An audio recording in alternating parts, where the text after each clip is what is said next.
Recording in progress. Bueno, buen día, estimados alumnos y otros colegas que vean esta clase.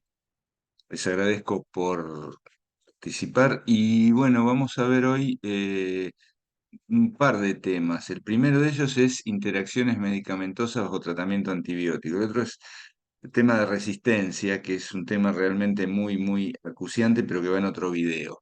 Para hablar de interacciones medicamentosas, tenemos que tener en claro qué es lo que vamos a definir como objetivos de esta clase. Es decir, por un lado, definir lo que es una interacción medicamentosa, sobre todo en el campo antibiótico, evaluar la real dimensión del problema, porque es un tema importante también, y describir cuáles son los mecanismos de estas interacciones, ya sean mecanismos farmacocinéticos o farmacodinámicos. Así que les propongo esta agenda: definir y evaluar la problemática, después hablar de las interacciones medicamentosas farmacocinéticas y por último las interacciones farmacodinámicas. Entonces, una interacción medicamentosa es el resultado de la concurrencia simultánea de dos o más fármacos en un organismo. En este caso lo vamos a aplicar a la concurrencia de un antibiótico con otra medicación antibiótica o no antibiótica. Pero, ¿sí? A pesar de esto, y voy a retomarlo, cuando se estudia una droga debe incluirse también otros candidatos de interacción, como alimentos, aditivos, excipientes, sustancias fitoterápicas, nutracéuticos y cualquier agente contaminante del entorno que pueda ser incorporado en el organismo de nuestro paciente. Es decir, el paciente está consumiendo el agua, está en contacto y eso también puede dar una interacción. Y lo que les decía, las interacciones muchas veces no revisten importancia, incluso algunas son beneficiosas, pero aquellas que pueden resultar peligrosas hay que resaltarlas, porque pueden causar efectos o reacciones adversas, ¿sí? Que derivan ya sea en un daño orgánico o bioquímico, y este puede ser temporario o permanente. Y además está decir que a veces no lo podemos dimensionar si no hay un daño genómico a futuro y que pueda ser transmitido a la descendencia. Eso es bastante dificultoso evaluar en las condiciones actuales, pero hay que tenerlo siempre en cuenta. Y para definir qué es una sustancia exógena que tiene efectos sobre la materia viva, lo definimos como xenobiótico. En cambio, cualquier sustancia endógena propia de los seres vivos se lo conoce como endobiótico. Entonces, la interacción siempre es entre xenobióticos y endobióticos o entre xenobióticos entre sí. Las interacciones medicamentosas, para que ustedes tengan clara la problemática, en la literatura y en los prospectos de los medicamentos se las reporta. Y entonces es común verlas. ¿M? Siempre uno ve ahí qué le hace una droga, la farmacocinética o la farmacodinámica de otras. Sin embargo, esto carece muchas veces de importancia si no se haya descrito tanto el beneficio como el perjuicio de tal interacción. Es decir, el hecho de la mera descripción no alcanza, es decir, uno tiene que dimensionar cuál es el peligro o el beneficio alcanzado tras la interacción. Clínicamente, las interacciones pueden ser justamente favorables si reportan beneficios terapéuticos. Por ejemplo, si yo combino entre el campo antibiótico trimetoprima con sulfamethoxazol o amoxicilina con sulbactam o clavulánico, son asociaciones medicamentosas que están de alguna manera eh, fijadas como racionales, mejoran notablemente la eficacia, es decir, hacen lo que sería un sinergismo terapéutico o extienden el espectro del antibiótico, pero también están las desfavorables o perjudiciales si ocasionan reacciones adversas que menoscaban la actividad y digamos, la integridad de los individuos, los pacientes. Bien, por ejemplo, si uno combina macrólidos y estatinas, ¿sí? Los macrólidos son inhibidores del citocromo 3 A4 y donde se metabolizan muchas de las estatinas y puede aumentar el riesgo de hepatotoxicidad y miotoxicidad. O bien perderse el efecto antibiótico si uno combina un antibiótico bacteriostático junto a uno bactericida. Entonces, eso uno tiene que sopesarlo muy, muy importantemente.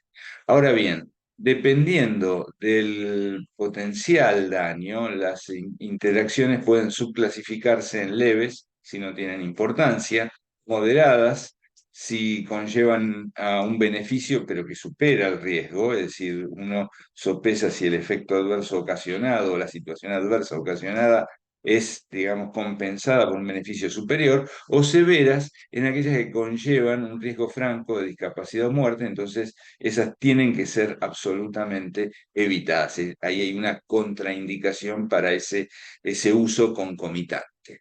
Y algo que es muy importante, la frecuencia de reacciones adversas, ya esto fue definido durante los 90 y durante la primera década de este siglo, hay muchos reportes, pero simplemente traigo este a colación porque la frecuencia de reacciones adversas medicamentosas aumenta exponencialmente con el número de drogas a que está expuesto un paciente. Davis y colaboradores han demostrado o han hecho hincapié en que el único predictor significativo de riesgo de reacción adversa medicamentosa tras la interacción es el número de drogas administradas, ¿sí? Por cada una de ellas que se agregue, el riesgo aumenta 1,14 veces, y entonces eso genera una exponencialidad en cuanto a la reacción adversa en la combinación de drogas. Y algo que es muy importante a lo largo de la vida, si ustedes se fijan en la primera parte aquí, ¿sí? Hay una inmadurez que a partir del primero o segundo año de vida ya se compensa y empieza a actuarse como un adulto desde el punto de vista metabólico. Pero a partir de la cuarta, quinta década ya empieza a bajar ese metabolismo, y además está a decir que la población anciana o la tercera edad tiene menoscabo en cuanto a la capacidad de metabolismo de drogas, reducción de la función renal y por ende el clearance de creatinina baja, lo mismo que el flujo renal, y obviamente se va deshidratando. Y acá se da una paradoja porque a mayor edad, fíjense que el número de tratamientos o número de drogas expuestos aumenta.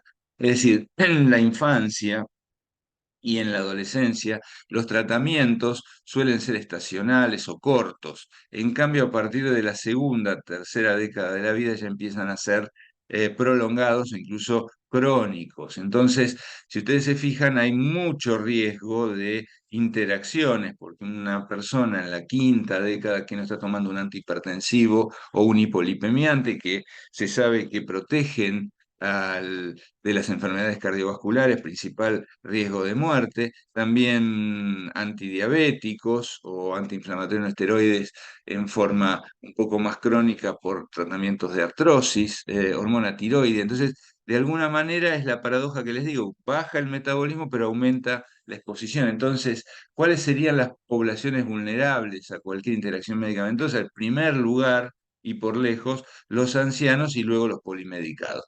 Después habrá, obviamente, si hay insuficiencia parenquimatosa, como por ejemplo insuficiencia renal o hepática, o estados hipercatabólicos, ¿sí? Inmunodeficiencias o patologías con tratamiento crónico estricto, y los niños. Esas son poblaciones vulnerables. Desde el punto de vista de cualquier interacción, no solo el tratamiento antibiótico. Pero entonces tengamos presente esas dos primeras poblaciones porque el tratamiento antibiótico se va normalmente a superponer con estos tratamientos de base en estas poblaciones. ¿Y cuáles son las características del tratamiento antibiótico a tener en cuenta? Lo primero es que se supone que exhibe toxicidad diferencial, es decir, le hace más daño al patógeno que al hospedador. Eso relativo. ¿eh? Si bien es válido, siempre hay un efecto adverso, aunque sea una reacción de tipo alérgica o una intolerancia digestiva. Entonces, tengamos presente que si bien hay exclusividad de blanco hacia el patógeno, nosotros estamos colonizados por una microbiota que nos da beneficios. Entonces, el antibiótico siempre va a dañar a la microbiota. En general, el tratamiento antibiótico suele ser corto e intensivo, no dura más de 14 días, ¿sí? Excepto algunas patologías, como por ejemplo la tuberculosis o la úlcera por Helicobacter pylori o la osteomielitis, que requieren tratamientos de en el caso de la tuberculosis o algunas otras infecciones de ese tipo, hasta 6 meses. Algo que es muy característico en el tratamiento antibiótico muchas veces es innecesario. Hay infecciones de tipo viral que reciben tratamiento antibiótico. ¿Y eso por qué? Porque hay una gran presión social, porque existe un efecto placebo social de que si tomo el antibiótico voy a estar mejor, aun cuando la infección no era de origen bacteriano. Entonces hay un gran abuso prescriptivo ahí. Y entonces va a generar resistencia, que es el otro tópico que vamos a tratar después. Entonces, para evitar que se genere esta resistencia debe ser preciso y rápido. Es decir, que tiene que haber un gran diagnóstico, perdón, una gran rapidez de diagnóstico, haciendo un cultivo, un antibiograma y tener en cuenta todos los signos clínicos que va presentando el paciente. Entonces, hay nuevas tendencias para evitar la resistencia, es decir, usar un tratamiento empírico solo si hay evidencia de utilidad, no usar quimioprofilaxis porque sí, hay que hacer el desescalado de rotación, es decir, dentro de este desescalado lo que hoy día se está utilizando es fin de tratamiento por resolución en vez de por envase, es decir, si bien yo tengo un tratamiento de 7 días y a los 5 días dejé de tener los síntomas y estoy mejor, no tomar esos 2 días. Es decir, aun cuando el envase terminaba a los 7 días la cantidad de antibióticos. Entonces, y acá viene lo importante para la generación de las interacciones. Siempre se superpone a tratamiento de bases crónicos, antihipertensivos y polipemiantes, antidiabéticos orales, antiagregantes, anticoagulantes, antidepresivos, antipsicóticos, ¿sí? Anticonceptivos, anticonvulsivantes, etcétera. Hay muchos tratamientos de tipo crónico y que la modificación de este tratamiento crónico puede no ser buena para los pacientes. Entonces, tenemos que evaluar muy bien cuál es el tratamiento crónico antes de indicar perfectamente, si es posible, el tratamiento antibiótico. Estamos hablando de pacientes de índole ambulatorio, ¿no es cierto? Entonces, según el mecanismo, y acá ya vamos a entrar en los distintos tipos de interacciones, las interacciones medicamentosas pueden ser farmacéuticas, debidas a la incompatibilidad entre compuestos químicos, ¿sí?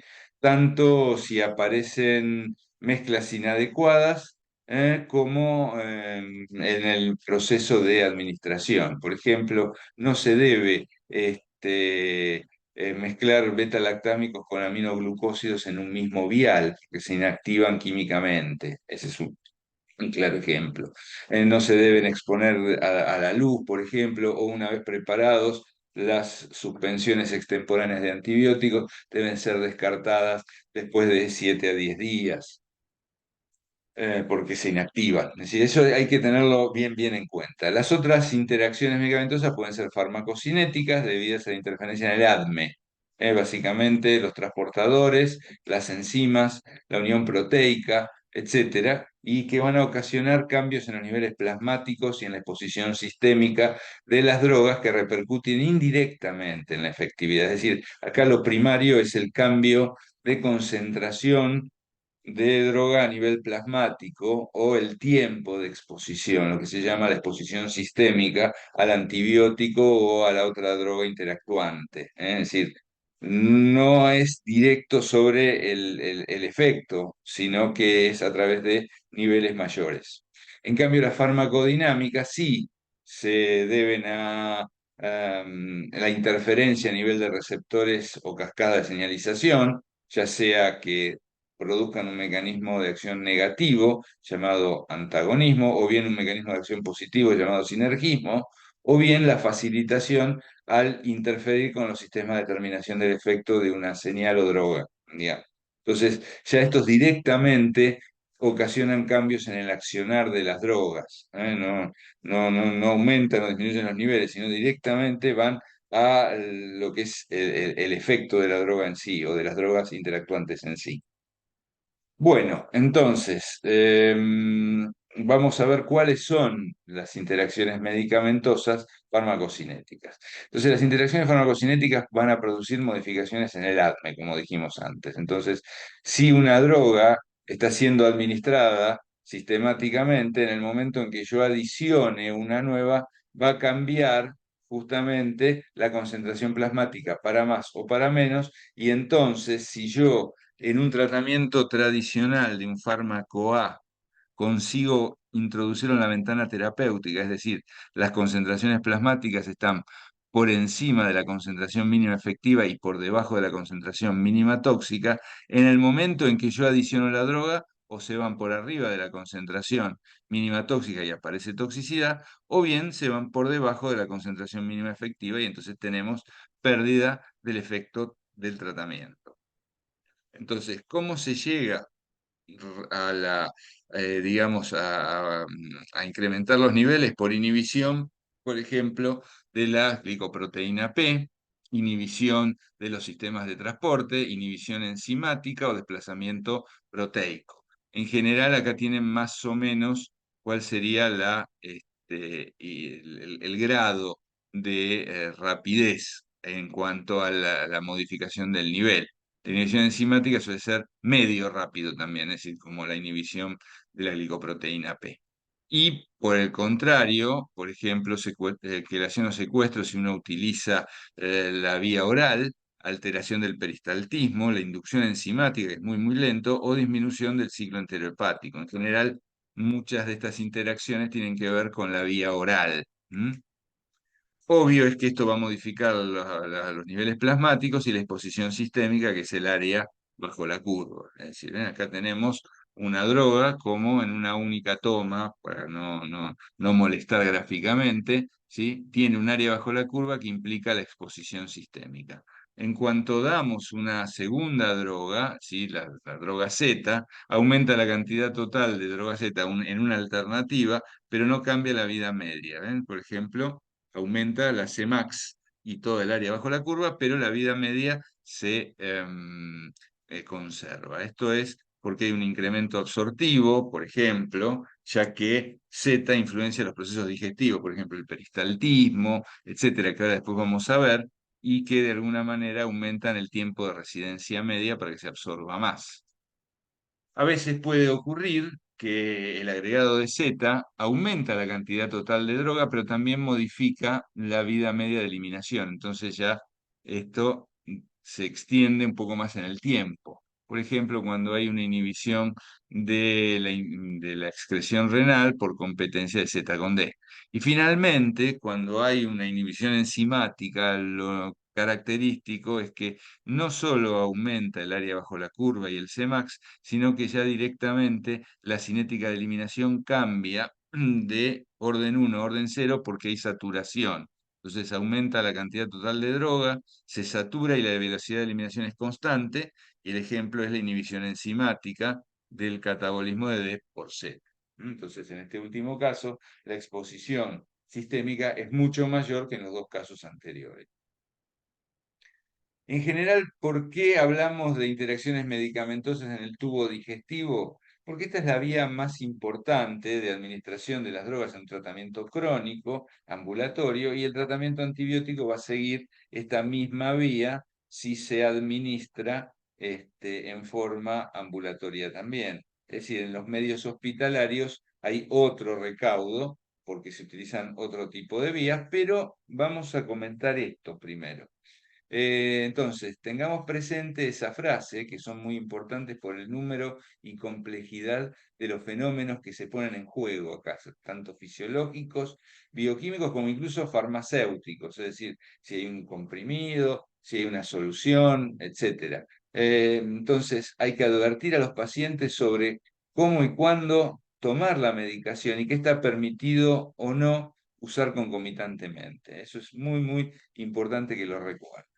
Entonces, las primeras interacciones que podemos hablar en el tubo digestivo son ocasionadas por los cambios en la motilidad o el flujo sanguíneo. Por ejemplo, si cambia la motilidad, cambia el tiempo de residencia media. MRT es el tiempo de residencia media y cambian los gradientes entre la luz y la sangre respectivamente. Y esto es para cualquier fármaco, no solo para los antibióticos. ¿Por qué? Porque el tubo digestivo, por el peristaltismo, genera ya de por sí un gradiente porque la droga va avanzando a lo largo del tubo digestivo y mientras va avanzando va absorbiéndose. Si siempre hay un gradiente favorable porque el flujo sanguíneo saca la droga en contacto. Entonces siempre hay un gradiente, que son estas flechas para abajo, y que repercuten en un gradiente a lo largo del tubo digestivo. Es decir, siempre hay algo favorable. Pero si uno modifica el flujo sanguíneo, este gradiente se va entorpeciendo. Y lo mismo si uno modifica el peristaltismo tanto en más como en menos. Si es en más, esto se hace más rápido y hay menos posibilidad de absorción, y si esto es más lento, hay más posibilidad de absorción. Entonces, los proquinéticos, de alguna manera, aceleran el peristaltismo y reducen el tiempo de residencia media. En cambio, los anticolinérgicos, al reducir el peristaltismo, aumentan el tiempo de residencia médica. Y por otro lado, ¿sí? Tengamos presente que las drogas como los beta bloqueantes, los antagonistas cálcicos que reducen el flujo sanguíneo, pueden también modificar este gradiente. Entonces, fíjense que los lugares, perdón, los lugares, ¿sí? Ah, Los lugares de absorción más importantes por la capacidad absortiva y por el tiempo de residencia son el duodeno y yeyuno. Fíjense que están, digamos, tienen una muy buena superficie, entre los dos dan 28% de la superficie absortiva, tienen la mayor capacidad y tienen un tiempo de residencia entre 10 a 15 horas, con lo cual, de alguna manera, hay tiempo como para absorber y generar este gradiente. Las otras, ¿sí? Tengamos presente que a nivel farmacéutico, ¿sí? Uno cuando administra un comprimido da una masa compacta y recubierta que después tiene que dispersarse para dar un granulado o después disolverse para dar una solución. Es decir, uno tiene distintas formas farmacéuticas en forma de comprimidos, en forma de soluciones, que van a tener distinto comportamiento, que van a tardar más o menos en entrar en contacto con la superficie absortiva. Entonces, las interacciones físico-químicas entre fármacos y otras sustancias, por ejemplo, en el caso de las tetraciclinas o las quinolonas, la quelación con hierro o antiácidos, hace que de alguna manera se precipiten y no estén en contacto con la superficie absortiva.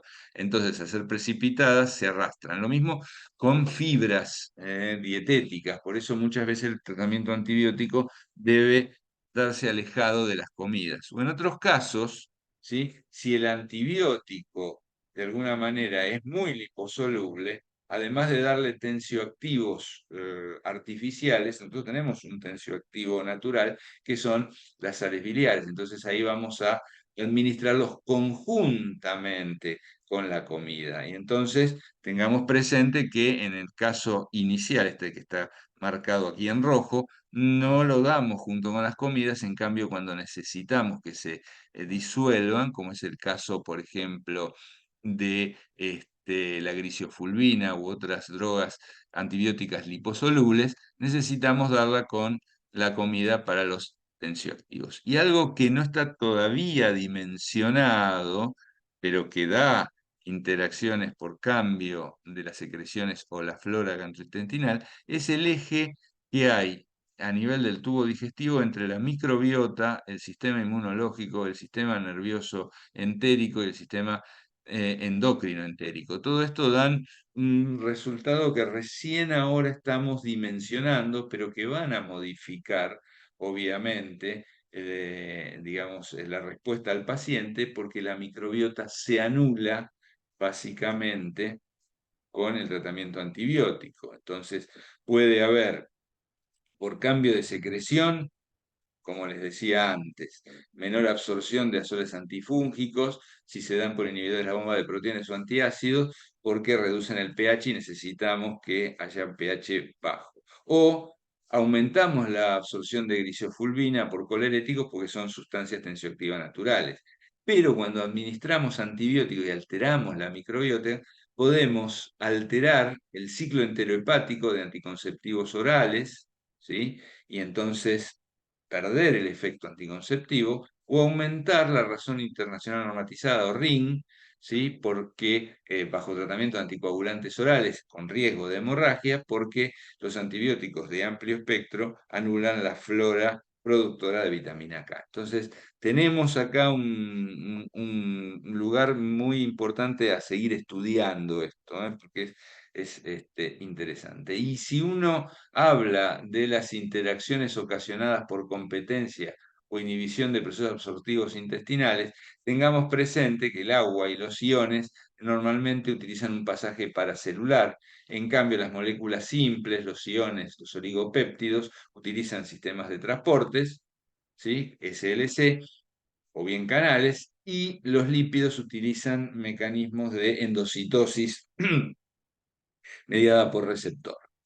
Entonces, básicamente, en el intestino y en el hígado, obviamente también, pero en el intestino vamos a tener citocromo 3A4, que eso se va a complementar con el hepático, ¿sí? Y otros citocromos. Y tenemos sistemas de absorción. El sistema de absorción principal de alimentos y antibióticos es el OATP, y tenemos glicoproteína P para extruir muchas de estas sustancias porque pueden ser consideradas como tóxicas para el organismo, es decir, son consideradas xenobióticas. Entonces, por ejemplo, la citromicina, ¿sí?, es absorbida por el sistema OATP, particularmente no es muy metabolizada por el sistema 3A4, lo es en parte, y es bombeada por la glicoproteína P. Es decir, y luego es, a través de este otro sistema, pasada a la sangre. El resultado de esta metabolización y expulsión determina una biodisponibilidad de acitromicina de aproximadamente un 35%. Cuando uno utiliza jugo de pomelo o alguna otra sustancia que altere la glicoproteína, como por ejemplo los alcaloides o la actividad del citocromo 3A4 con algún inhibidor, puede aumentar la absorción de macrólidos. ¿Por qué? Porque la citromicina ahora se va a encontrar con un citocromo inhibido que la metabolizaba y una glicoproteína P que la expulsaba también inhibida. Entonces, de alguna manera puede aumentar notablemente su cantidad. Es decir, ¿por qué no aumenta más? Porque es metabolizado el resto en el hígado, pero ya ha pasado de 35 a 55, con lo cual es bastante importante. Los alimentos, más allá de la parte tensioactiva que hemos visto antes, pueden modificar el vaciado gástrico, competir directamente con los transportadores, arrastrar, neutralizar el pH gástrico y propiciar, como les decía antes, la secreción biliar. Entonces, de alguna manera, dentro de los antibióticos, fíjense que hay absorción diferida, con lo cual aumenta el tiempo a la concentración máxima, absorción disminuida, donde disminuye la exposición sistémica, y absorción aumentada, donde aumenta la exposición sistémica, como vimos al principio en esas diapositivas que tenían el área bajo la curva en verde.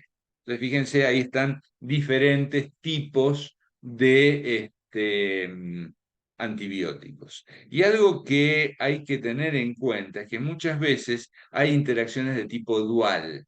Es decir, hay antibióticos y otros quimioterápicos que son importantes inhibidores del citocromo y de la glicoproteína P, y según el contexto en el cual son administrados, tienen una interacción favorable o una interacción peligrosa. Por eso hablamos de interacciones duales. Es el caso del ritonavir, ¿sí? Entonces, cuando uno lo administra junto con el lopinavir, acá lo que se busca es la inhibición del citocromo 3A4, con lo cual aumentar el área bajo la curva, producir lo que se llama el boosting terapéutico. En cambio, cuando se administra conjuntamente con ergotamina, ¿sí?, que es un sustrato citocromo 2D6 y glicoproteína P, aumenta notablemente su exposición sistémica y genera toxicidad importante. La toxicidad por ergotamina se llama ergotismo. Entonces, fíjense que en función del contexto de administración, la misma sustancia puede servir terapéuticamente o ser muy, muy perjudicial. A nivel biliar, entonces, no solo se puede inhibir la excreción de productos endógenos y causar patología, como por ejemplo, si inhibimos la secreción de bilirrubina, podemos tener ictericia colostática, ¿sí? O bien cambiar el contenido litogénico de la bilis y generar litiasis, ya que la ceftriaxona es una cefalosporina que se elimina por vía biliar, sino que también podemos alterar la secreción de los propios antibióticos que utilizan la bilis, ¿sí?, para salir del organismo, por ejemplo, y acá estamos utilizando los antibióticos que tratan una colicitis séptica y pueden alterar también la secreción de otras sustancias, o mejor dicho, otras sustancias como la espironolactona, bloquean la secreción de antibióticos. Y después, algo que es muy importante, el ciclo enterohepático, es decir, fármacos que de alguna manera se excretan por vía biliar alteran el ciclo enterohepático de otros fármacos.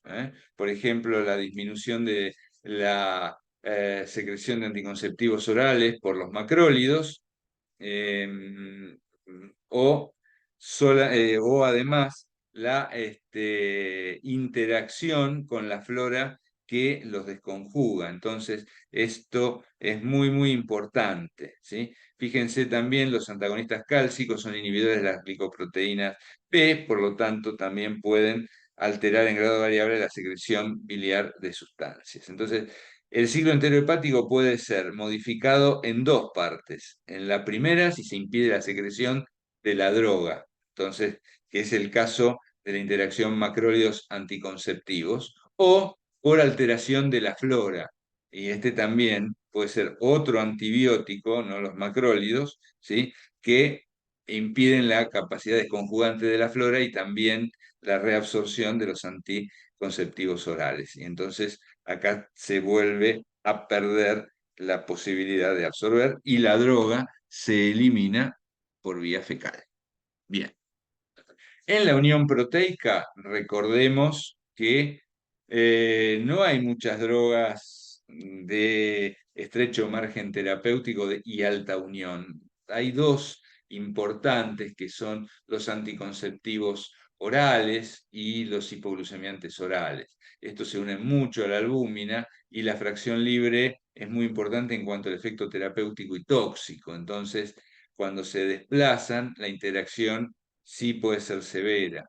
Por ejemplo, las sulfonamidas son drogas de clase 2 que desplazan no solo la bilirrubina, generando kernícterus en el recién nacido, sino también a lo largo de tratamiento en las poblaciones vulnerables.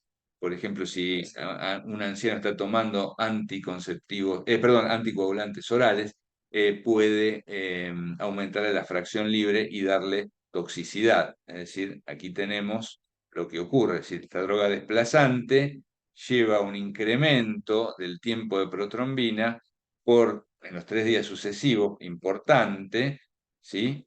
Y esto tarda en recuperarse entre 10 y 14 días, porque tiene que ver con la resíntesis de los factores de coagulación K-dependientes.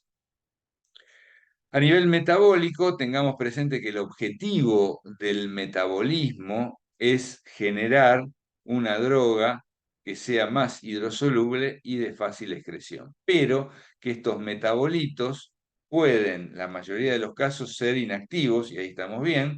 En otros casos pueden ser activos y ser útiles terapéuticamente, pero en una pequeña proporción son activos tóxicos e intermedios reactivos, y eso pueden generar daño a nivel de los tejidos blanco o del propio hígado, sobre todo, que es el lugar donde se acumulan estos metabolitos, sobre todo si no hay sistema de detoxificación.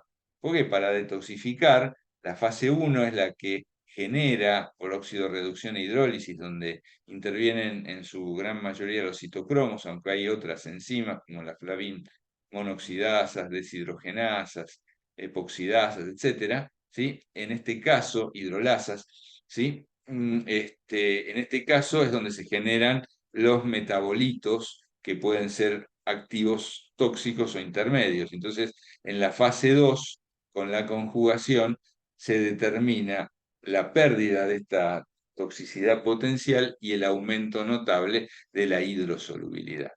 Entonces, las drogas que sufren metabolismo suelen dividirse en sustratos de alta y baja extracción, e inhibidores e inductores. Entonces, las dos formas habituales de interacción medicamentosa metabólica son la inhibición y la inducción de estos sistemas enzimáticos de fase 1 y fase 2, ¿sí? Propiciada por alguna de las drogas o por las dos drogas interactuantes. Y las que son más frecuentemente involucradas son los citocromos, y las glucuroniltransferasas y la N-acetiltransferasas, ¿sí? Además de los sistemas de transportes SLC. Esos son los que se inhiben o se inducen. Bien, a nivel de la inhibición, a nivel citocrómico, hay una que es competitiva entre fármacos de distinta afinidad, son los que compiten por el sitio activo, ¿sí? Por ejemplo, los macrólidos o la ciclosporina. Lo que pasa es que a nivel de centro activo, la eritromicina puede generar un enlace de tipo irreversible. En cambio, hay otras que son no competitivas, como por ejemplo los azoles antifúngicos, que se unen al hemo y no permiten que se una el oxígeno oxidante en los citocromos. Es decir, yo en un citocromo tengo dos sitios. El sitio 1 o canal 1, donde los sustratos se inhiben, y el sitio 2 o canal 2, que es donde está el hemo. Si yo inhibo el sitio 1, hay competencia entre sustratos e inhibidores y va a ganar el que esté más tiempo. Pero por el lado de el hemo, si yo desplazo la posibilidad de unirse al oxígeno, yo no tengo competencia y ahí se inhibe totalmente hasta que el oxígeno o la concentración de droga inhibitoria caiga. Es decir, o el oxígeno lo desplaza o la droga inhibitoria cae. Entonces, eso es muy, muy importante. Entonces, las consecuencias, si la droga es activa a sustrato, puede aumentar notablemente la exposición sistémica con toxicidad franca. Lo que mencionamos antes, la miopatía por estatinas ante la inhibición del citocromo 3A4. O si es una prodroga a sustrato, la formación de los metabolitos activos es menor, entonces perdemos efecto. Por ejemplo, si inhibimos el citocromo 2C19, vamos a tener mala antiagregación porque el clopidogrel necesita de este citocromo para formar metabolito activo. Y si una droga tiene una vía metabólica secundaria, que es menor, obviamente, puede, por esta inhibición de la ruta principal, convertirse en una vía importante, es decir, de formación por ahí de metabolitos reactivos y tóxicos, ¿sí? A veces el paracetamol y la isoniazida siguen una vía secundaria, que es el citocromo 2E1, que genera metabolitos reactivos, ¿sí? Entonces, si la principal está inhibida, esta cobra valor. Lo importante es que muchas veces, como es un citocromo, se inhiben las dos, la primaria y la secundaria. Entonces, en la inhibición, esta es una vía, digamos, o una interacción menor. No así cuando hay inducción, ¿eh? La inducción implica un mecanismo genómico, por lo tanto va a tardar mucho tiempo. Y es un campo más selecto, porque no todas las drogas son inductoras. Los anticonvulsivantes clásicos, ¿sí? El alcohol, la rifampicina, el hipérico o hierba de San Juan, los fibratos y los esteroides suelen ser drogas de inducción enzimática. ¿Y cómo lo hacen? Hay una secuencia de respuesta xenobiótica, ¿sí? En el cual el receptor, ¿sí? Hay un receptor intensificador nuclear que toma la señal del antibiótico, se pega en esta señal y activa la maquinaria transcriptiva. Entonces, en este caso, se va a producir, ¿sí? La formación de un ARN mensajero y aumento de las enzimas e incluso de estructuras como el propio microsoma, ¿sí? Por ejemplo, en la segunda de estas dos tablas, la que da el receptor del pregnano X y el, eh, receptor retinoide, aumenta la masa microsomal. Es decir, esto es muy, muy lento porque tarda bastante tiempo. Bien, entonces fíjense que por un lado tenemos una vía que es la del aumento del citocromo 12.1 dada por la isoniazida, en donde participaría como intensificador el receptor hepático, el factor nuclear hepático 1, y la más importante, que es la que mencionamos acá arriba, fíjense que está la rifampicina, los glucocorticoides, los anticonvulsivantes, el hipérico, que es la de el receptor pregnano X. Y fíjense que aumentan muchas enzimas, transportadores y la masa microsomal, como les decía antes.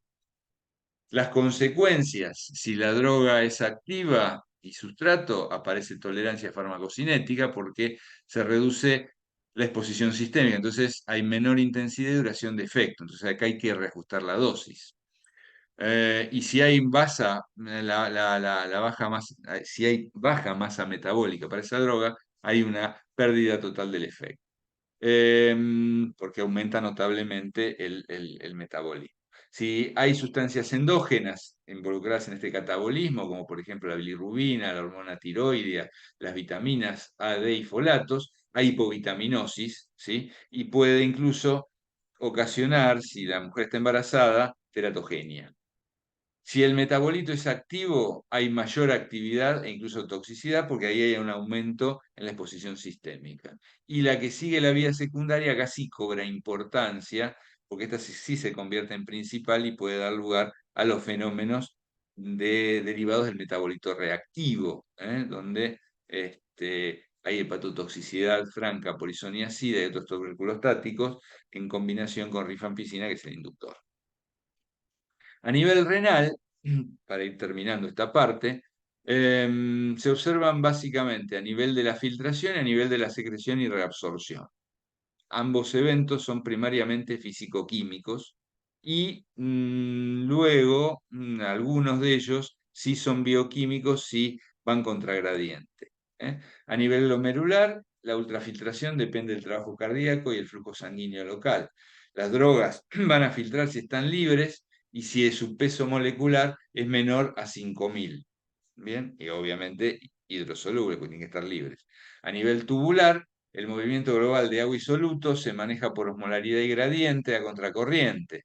También los cambios de pH luminal determinan atrapamiento o no de determinadas sustancias. Entonces, los transportadores van a trabajar a favor de gradiente o, de alguna manera, utilizando, sí, sodio contra gradiente, y ahí es donde intervienen los mecanismos bioquímicos. Por ejemplo, a nivel del túbulo contorneado proximal hay una intensa reabsorción de aminoácidos y glucosa para que prácticamente no quede nada en la orina.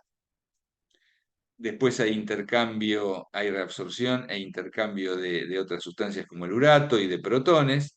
Fíjense que ahí los aniones utilizan sistema de transporte para intercambiarse, o lo mismo pasa con los cationes. Y cuando uno tiene que forzar la salida de estos aniones y cationes, utilizan glicoproteínas ABC o glicoproteínas P que están marcadas en verde.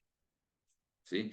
Por ejemplo, a nivel de los sistemas SLC de transporte, los ácidos como los beta-lactámicos y sulfas compiten con otros ácidos y las bases como la trimetoprima, ¿sí?, también compiten por los transportadores catiónicos. A nivel de la glicoproteína P, las quinolonas, los macrólidos y los azoles, que son inhibidores, son también sustratos, y lo mismo la ivermectina. Es decir, que de alguna manera suelen moverse a través de estos y suelen ser secretados hacia la luz tubular por estas glicoproteínas P.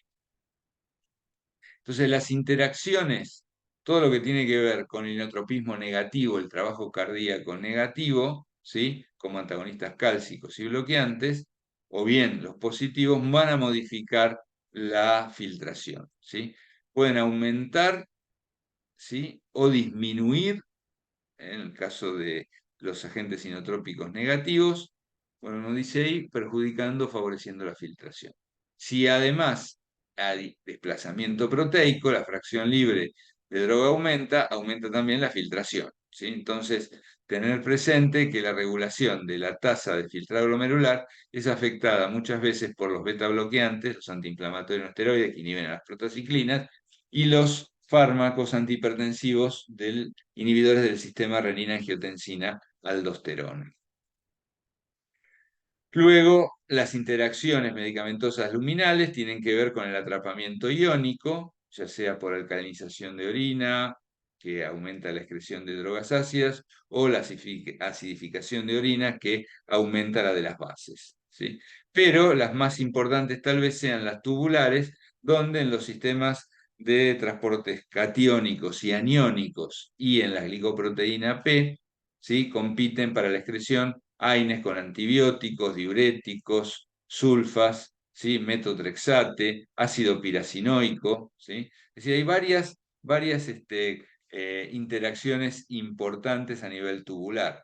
Tal vez de todas estas, las más importantes por el gran uso es el de los AINES. Entonces pueden interferir con la cantidad de antibiótico beta-lactámico que uno utiliza para tratar una infección urinaria. Es decir, reduce la salida de los demás. Entonces, por eso ponemos ahí los beta-lactámicos en infección urinaria fallan terapéuticamente porque no se concentran bien. A nivel de los sistemas de catiónicos, no solo compite la trimetoprima y los diuréticos ahorradores de potasio, sino también la metformina,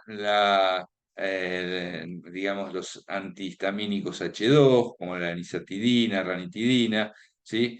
Otras imidazolinas. Entonces, fíjense que de alguna manera la trimetoprima puede menoscabar su efecto también a nivel de la infección urinaria. A nivel de las licoproteínas P o proteínas ABC, como les mostré anteriormente, compiten quinolonas, claritromicina, tetraciclinas, azoles antifúngicos, etcétera, sin aparentemente consecuencias clínicas. Bueno, para ir terminando, vamos a ver las interacciones medicamentosas de mecanismos farmacodinámicos. Entonces, estas recuerden que son las que modifican la respuesta terapéutica. Y acá tenemos antagonistas, ¿sí? Y facilitadores y drogas que son sinérgicas. Entonces, vamos a ver primero que los antagonistas son drogas que impiden el efecto terapéutico y también adverso de los agonistas. Son farmacológicos y actúan sobre el mismo receptor o blanco que los agonistas. Por ejemplo, en el caso de la subunidad mayor de los ribosomas, en el sitio de entrada del túnel peptídico, este que está aquí, ¿sí? Compiten macrólidos, ¿sí? El macrólido va a tapar el túnel, compiten macrólidos, cloranfenicol, lincosamida y estreptograminas. Entonces, de alguna manera, si uno los da juntos, se impide el efecto de todos ellos sobre la subunidad mayor. Entonces, eso es un antagonismo farmacológico entre distintos antibióticos. Son antagonistas fisiológicos y desencadenan señales opuestas por receptores o mecanismos distintos, ¿sí? Son agonistas en sistemas opuestos. Por ejemplo, si yo tengo, ¿sí?, un germen que en un día pasa en un medio de cultivo por adaptación a hacer un crecimiento exponencial y luego involuciona, ¿sí? Tenemos gérmenes que son de crecimiento rápido de tipo 1 y gérmenes de crecimiento lento de tipo 2, donde en el momento en que el tipo 1 ya llegó a su máximo de expresión, este recién se está adaptando. Entonces, ¿qué hacen un antibiótico bactericida? Suelen actuar en la fase de crecimiento exponencial, pero un bacteriostático lo que hacen es transformar, por enlentecer el crecimiento, un germen de tipo 1 en un germen de tipo 2. Entonces, si yo doy un antibiótico bacteriostático, salvo alguna excepción particular, como es el tratamiento del Helicobacter pylori, yo no debo dar un antibiótico bacteriostático junto con un bactericida porque por un mecanismo opuesto, ¿sí?, o diferente, ¿sí?, generan un antagonismo, es decir, el antibiótico bacteriostático saca al germen de rápido crecimiento y lo lleva a un crecimiento lento, entonces el antibiótico bactericida no puede actuar. El efecto sinérgico, por el contrario, es una acción positiva y simultánea de dos o más agonistas sobre un sistema que o bien suman o bien potencian sus efectos. Esto lo vemos en un gráfico que se llama de isobolas, ¿sí? Mide igual respuesta, y por lo tanto hay que definir y calibrar muy bien el sistema para que se pueda medir igual respuesta ante las diferentes baterías de drogas que vamos a probar. La idea es que si yo tengo una respuesta dada por la concentración de una droga B sola que es igual a una respuesta producida por la concentración de A sola, cuando yo combine diferentes proporciones de A y B, voy a tener una curva que se mueve en una recta, es decir, si yo doy mitad de A y mitad de B y tengo la misma respuesta que con A y B solo, yo ahí tengo una suma. En cambio, si yo consigo la misma respuesta con menos concentración de A y B, tengo potenciación. Y si yo consigo la misma respuesta con mayor cantidad de A y B, lo que hago es tener un antagonismo. Entonces, si yo puedo calibrar bien el sistema y medir muy bien esto, tengo una idea clara de cómo funcionan las drogas, si son agonistas o sinergistas. Y cuando yo tengo un sinergismo de suma, como por ejemplo en el cotrimoxazol, la trimetoprima con el sulfametoxazol, yo tengo una mismo tipo de curva dosis-respuesta, si están solos o si están asociados. En cambio, cuando tengo sinergismo de potenciación, por ejemplo, en el antituberculoso rifampicina con el otro antituberculoso isoniazida, yo tengo un desplazamiento de las curvas hacia la izquierda y sobre todo cambio de pendiente. Es decir, la pendiente suele ser más empinada y eso habla de una cierta potenciación. Entonces, la suma podríamos hablar de que se debe a una vía similar, como en el caso del cotrimoxazol. En cambio, la potenciación se deben a diferentes blancos. Es decir, si yo tengo la vía del ácido fólico, puedo en el cotrimoxazol con una sulfa, ¿sí? Con el sulfametoxazol, inhibir a la dihidroterin sintetasa. ¿Sí? Mientras que con la trimetoprima inhibo a la dihidrofolato reductasa. Entonces tengo una suma. En cambio, si con la rifampicina inhibo a la RN polimerasa y con la isoniazida interfiero con la síntesis de los ácidos micólicos de la pared, tengo una potenciación. Finalmente, la facilitación es la prolongación del efecto agonista de un fármaco al inhibir su catabolismo. Esto en antibiótico-terapia significa muchas veces reducir la resistencia y aumentar el espectro. Por ejemplo, es el caso de las beta-lactamasas. Las beta-lactamasas son enzimas que degradan antibióticos beta-lactámicos, que nosotros utilizamos para interferir con la síntesis de la pared bacteriana.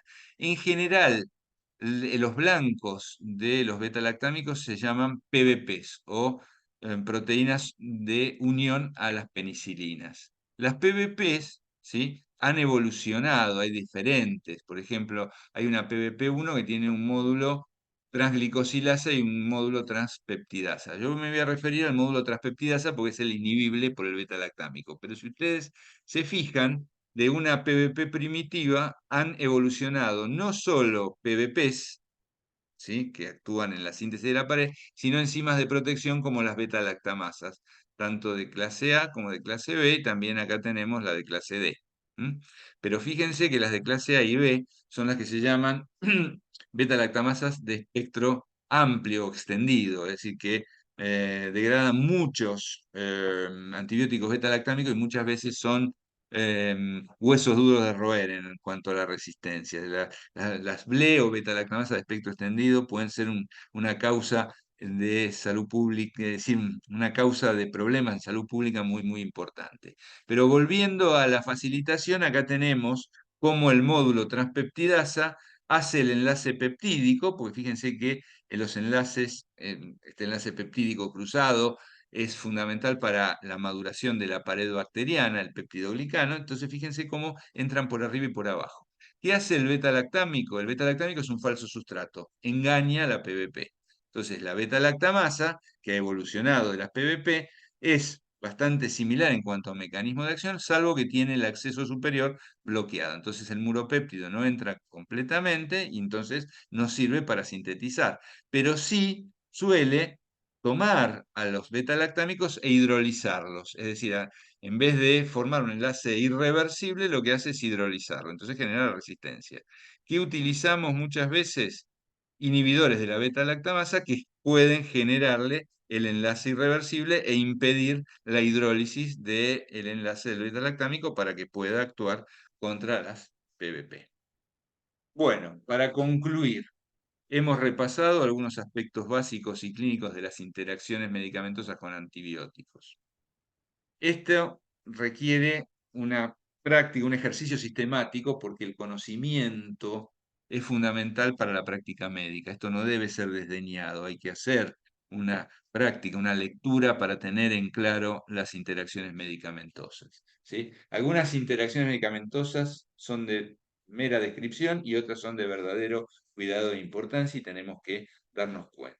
¿Sí? Siempre en antibiótico-terapia hay una tendencia a usar antibióticos sin necesidad. Entonces, ojo con caer en esta conducta, hay que tratar de evitarla. Siempre hay que sopesar el riesgo-beneficio. Los pacientes en la tercera edad y los ancianos suelen estar polimedicados y por lo tanto son los más vulnerables, recordemos. Hay que reconocer cuáles son interacciones medicamentosas en la tercera edad para evitar lo que nosotros llamamos cascadas prescriptivas, que cuando no se conoce o no se identifica la interacción medicamentosa como algo relacionado con el fármaco y se la cree que es una nueva manifestación o una nueva enfermedad, se vuelve a tratar y eso genera una prescripción de más fármacos, con lo cual hay mayor riesgo de interacciones. Entonces, lo único que hacemos si no reconocemos bien las interacciones es empeorar las situaciones mórbidas previas. Y esto que está en rojo, el empleo antibiótico siempre tiene que ser dimensionado. Es decir, hay que hacer relevamientos microbiológicos y concientización en la población blanco para que no consuman antibióticos sin necesidad. Entonces, un buen diagnóstico es el pilar de todo eso. Por eso es que, aun cuando el sistema de salud se es saturado, esto hay que, digamos, tomarlo como una primera condición. Muchas gracias.